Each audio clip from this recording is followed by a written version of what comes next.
Les indices de la Terre plate, partie 1, le cinéma vide. C'est la première partie d'une série qui peut vous aider à appréhender le concept de la Terre plate sur laquelle nous vivons et qui est impliqué dans le fait de nous l'avoir caché. Le premier indice se niche dans une autre conspiration existante depuis des décennies et qui s'appelle le programme spatial. Beaucoup d'entre vous sont au courant des différentes théories circulant à propos de la NASA, le programme Apollo, la navette spatiale, la Station spatiale internationale, etc. L'indice lui-même n'a rien à voir avec cet astre à discuter, mais plutôt avec l'absence de celle-ci. Plus spécifiquement, le non-débat sur les films basés sur la réalité. Ceci, comme tout le reste dans la série, peut facilement se vérifier, toutes les références étant en ligne. Pour commencer, pensez à tous les films sur l'espace que vous avez vus dans votre vie. Les plus évidents sont Star Wars, Star Trek, Alien, pour n'en nommer que quelques-uns. En fait, si vous faites votre propre liste de films sur l'espace vus dans votre vie, vous arriverez probablement sans trop de difficultés au chiffre de 100. Assez facile.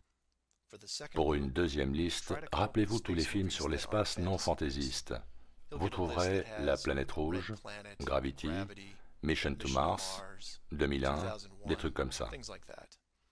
Ces films présentent le thème du futur pas si distant, avec une projection de notre situation, et représentent une liste assez conséquente. Ces deux listes de films ont la faveur des autorités, car elles appuient l'idée du globe par l'hypothèse. L'industrie du divertissement impose le modèle du globe et le concept du système solaire comme étant évident. Par conséquent, la vision actuelle du monde doit aussi être la bonne.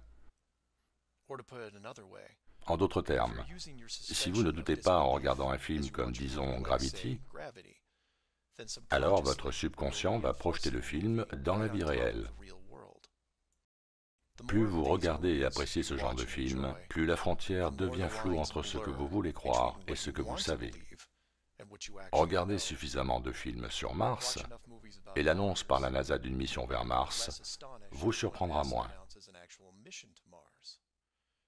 C'est identique avec la Lune, avec d'autres systèmes solaires, etc. La sortie du film 2001 l'Odyssée de l'espace en 1968, juste avant les missions sur la Lune, n'est pas un hasard. Il a fallu 5 ans au plus grand réalisateur de tous les temps pour le faire, et plusieurs personnes ayant vu la projection prétendent avoir vu le nom de plusieurs groupes militaires au générique de remerciements, enlevés par la suite. Ce film 2001 est juste une indication de cet indice. Pour ceux qui souhaitent vraiment creuser le sujet, à savoir la vision cachée de Stanley Kubrick, je recommande vivement le documentaire Room 237. Un lien est disponible sous cette vidéo. Maintenant, vous pouvez identifier les deux groupes de films sur le thème de l'espace, ceux avec des scénarios très fantaisistes et ceux essayant de dépeindre notre futur proche. Ces deux groupes sont faciles à trouver. Trouver le troisième est un défi, mais c'est là que les choses deviennent intéressantes. Les missions sur la Lune se sont terminées en 1972 et malgré que cela soit toujours considéré comme l'une des plus grandes réalisations de l'humanité, aucun film de reconstitution n'a jamais été produit, jusqu'à The Right Stuff, en 1983. Vous pouvez objecter que ça ne fait que 11 ans et qu'il était peut-être difficile d'obtenir les droits. Mais ça n'est pas ce qui rend ce film digne d'intérêt. Le film était inhabituellement long pour 1983. Il durait 3 heures et 12 minutes. Et nous offrait un regard exhaustif sur le processus de sélection et de compétition des astronautes ainsi que sur leur centre d'entraînement. Mais quand le générique de fin arrive 3 heures après, on se rend compte que chronologiquement, ils n'ont effectué que des missions en orbite basse terrestre. Juste pour rire, cherchez The Right Stuff sur Internet et constatez combien de vaisseaux spatiaux vous obtenez. Ce film a reçu 4 Academy Awards et a très bien marché au box-office. Mais les missions Apollo n'ont jamais été abordées. Et la seule superproduction impliquant le programme lunaire était Apollo 13 en 1995.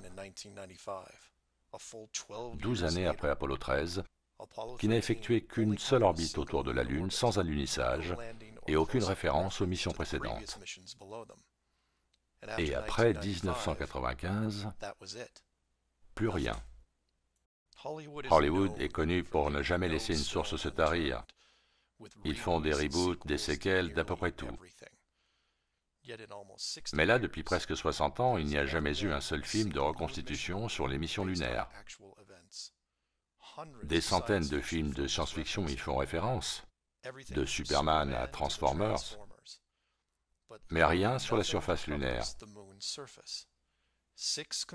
qui a fait l'objet de 6 missions complètes avec des véhicules tout-terrain et même une séquence golf. Et personne n'y touche.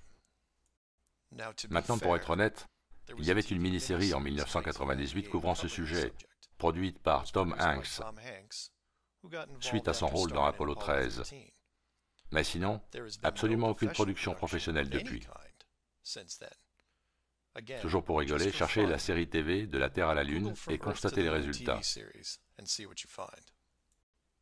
Le pourquoi est facile, et l'indice est révélé. Si Hollywood fait un film sur un alunissage que l'on ne peut distinguer d'un vrai alunissage, alors comment séparer le vrai du faux? Cela soulève des questions subtiles du genre « Quelle technique de simulation et depuis combien de temps ?» Si Hollywood peut le simuler, alors quand ont-ils commencé à le faire? Il y a un autre film qui sort du lot et j'en parle parce que j'ai du mal à croire qu'il ait pu être fait. C'est Capricorn One. Le scénario du film implique la simulation d'une mission sur Mars et comment elle pourrait se faire. En gros, c'est le roadbook de la conspiration mondiale. Je vous le recommande vivement. Je mets un lien en bas. Pour résumer, tous les films ayant pour thème l'espace sont encouragés par les autorités, sauf ceux basés sur de vrais témoignages. Ceux-là ne sont pas permis.